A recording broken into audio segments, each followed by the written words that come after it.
The Edmund Burke School was at the center of Friday's shooting that injured multiple people. It will be closed on Monday. Thanks for joining us. I'm Delia Gonsalves.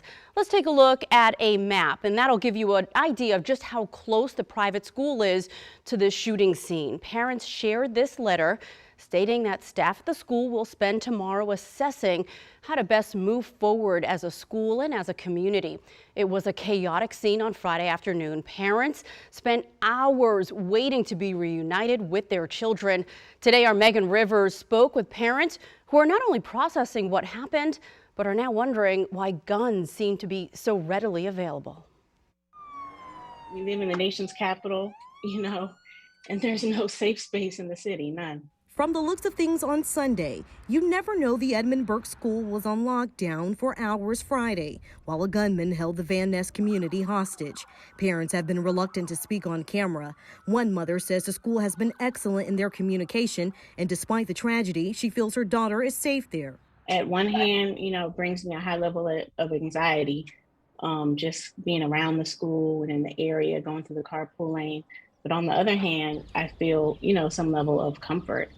I feel like it may be a safe space for my daughter. 4 people were shot, including a 12-year-old girl, by the gunman who D.C. police have yet to name. All of them survived. Benta Robinson has always called Washington home.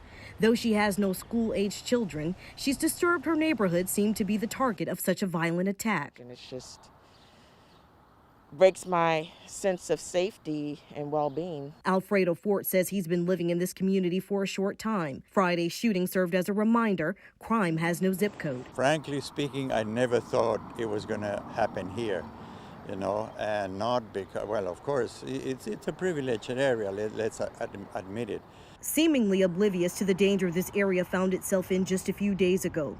Children were skipping along the sidewalks, enjoying the summer-like temperatures. The mother we spoke to says she's more concerned about the current access everyday people have to weapons and normalizing tragedy for children. There's still gun violence. There's still bullets flying. It comes down to Congress dealing with this gun violence and our mayor. Reporting in Northwest D.C., Megan Rivers, WUSA 9. Those images still break your heart.